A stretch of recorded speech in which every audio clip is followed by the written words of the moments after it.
Hey guys, welcome back to my channel and welcome to today's tutorial. Today's tutorial I'll be sharing with you how to cut this two piece. If this is something you like to learn, let's get right into the video. We'll start by rolling our starting line just like so, and then removing 1 inch just like so at the side. From the starting line down to the M line, you take out 1 inch around the sides just like so, and then we'll mark our waist measurement divided by 4 plus 2 inches, and then we are minusing our band to our hip line, 2 inches added, and then 1 inch for ease, and this is now our crotch line. We're just going to take that again, and then we roll our line. Now on this crotch line is where we're going to take our upper thigh measurement.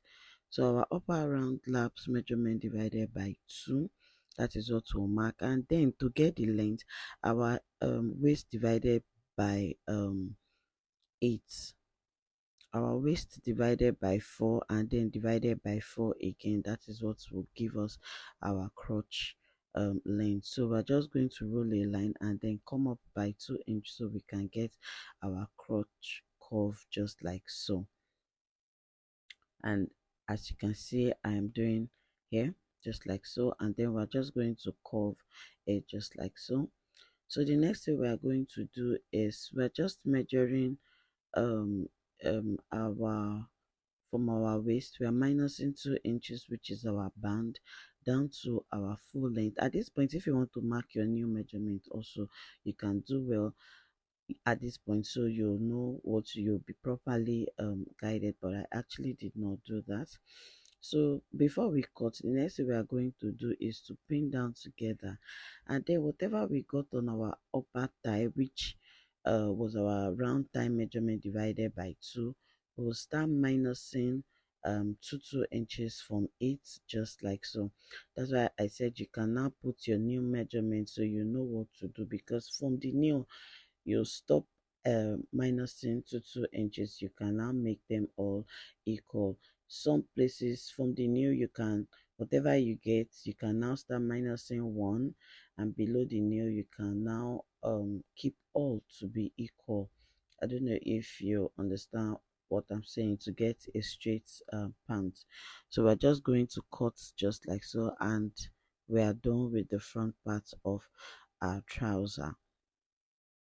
So this is just it. Like I said, you can mark your new measurement so you can have a proper guide on what to do. I think I actually forgot to mark that. And then we're still going to minus 2 from the band and mark our hip measurement, because at this point I want to still give it a little curve, not just too much curve, just a very little curve so it can sit properly, because this is a bit tight at the top and then free.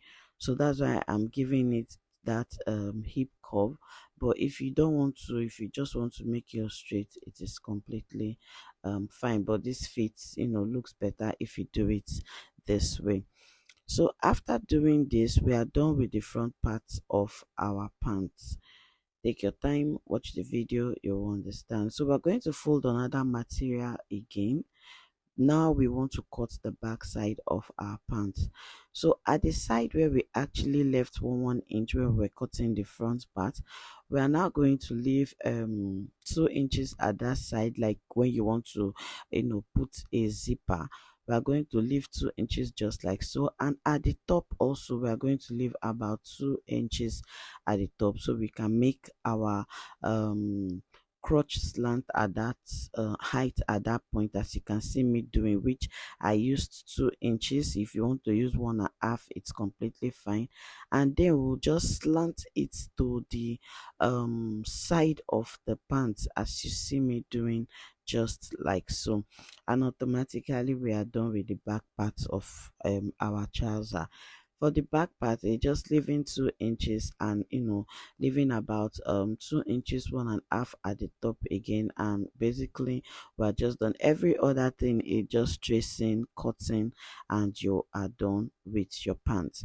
Some persons like leaving at the front, but even when you leave at the side and then make it equal, you see that you still have that 2 inches again, or 1.5 inches which you have left in front of the crotch line. After cutting, you see, I will just demonstrate that because some persons do leave add to 2 inch allowance at the crotch side. So if you leave by the side and now bring it equal, you see that we now have our 2 inches at the front automatically. So we are done with our pants. So here I was just cutting our waistband, so it's folded into two, a closed end and then folded again, and your waist measurement divided by 2. You're just going to cut that. Maybe you add about 1 inch, so it's better to have an excess to cut out, and then you just cut out. This is me just cutting out a band which I'm going to put for the trousers. So this is now our full round waist band. So this is just it. We are done with the trouser. So for the top, I'll start by rolling. This is the back. I'm actually cutting both the back and the front together.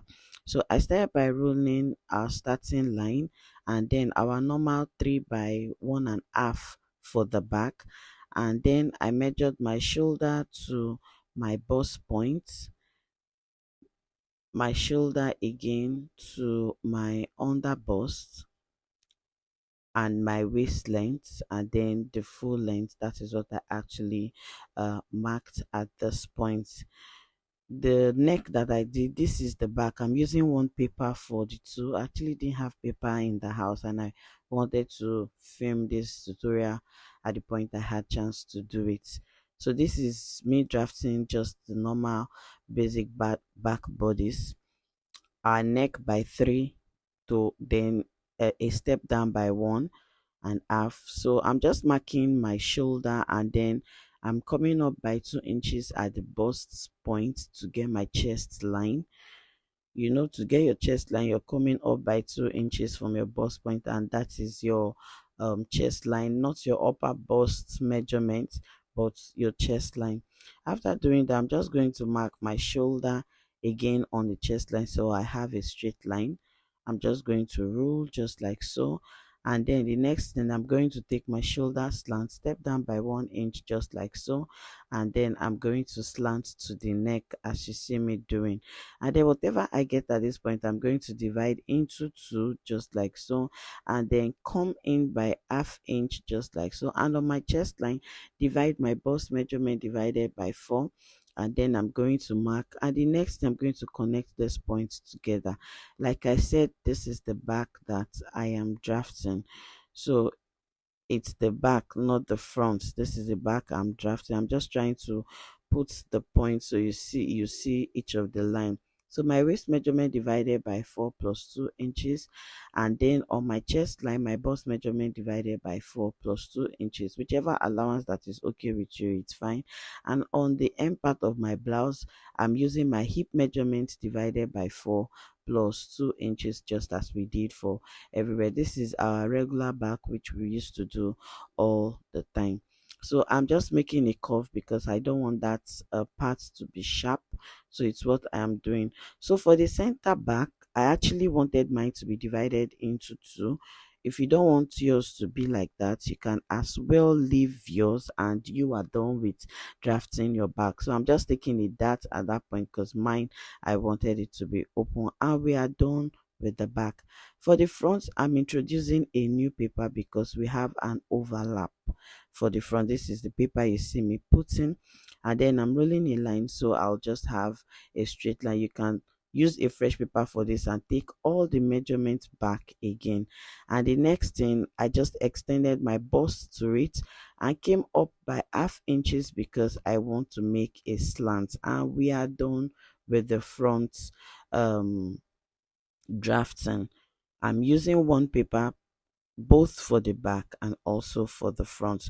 So you're just going to take a neckline of 4 inches and then slant down to the bust point if you want to make it under or you want to make it on top, and automatically we are done with both the back and the front. So we're just going to take this to our material, but before doing that, we'll fold this extra overlap which we added to our drafting paper just like so. So we'll be able to cut it, because we are going to cut our back first before cutting the front. I hope that's clear. We're just going to fold just like so and then place it on our material. So while placing on the material, nothing serious. This is just me putting it on the material and then holding down. So I will cut out. So we are now cutting out our back first. If you're using one draft for both front and back, you're going to cut your back first, because the back neck needs to be not deep like the front. So this is just me. I removed the neck of the back and then the shoulder. That's all I did. Then the slant part for the front, I did not touch that part. It is for the front. So you have to cut your back. You have to draft your back first. So we are now done with our back cutting. So the next, we are going to take that paper back to another two folded material and then bring back the overlap, as you can see me doing just like so, and then you hold down. This is how to use one basic bodice for both the front and the back. If it does not have an overlap, it's the same thing just with your neck. So you just pin down just like so and then you cut, and basically we are done with the cutting part of, excuse me, with the cutting part of this tutorial. So you can see how, please don't waste your material like mine. This material was really annoying. I like it couldn't work on my machine. That's why there's no sewing part of this tutorial. So this is it, and we're just going to cut out just like so, and we are done with both the front and the back of this tutorial. So you can see what our overlap looks like. You can see, and then we are done. So at this point, you just take your round arm measurement just like so and fold another material into four and step down by 6 inches, just as you see me doing from the starting line, and then make a curve just like so. So we'll be able to get our sleeve cap and the depth. This will fit exactly into the round armhole curve which we made, because it's almost the same. It's exactly like the same thing with little pleats around. If you have material bigger than this, please fold it bigger than this, so your balloon will actually be exaggerated.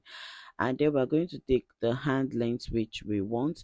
So 15 works very well. So you just extend it, like make a draw back up, then it will buff and all of that. Then at the end part, we're just going to minus about, let's say, 2 inches at the end parts of the sleeve, because this point we are going to put our elastic, so we don't want it to be the same.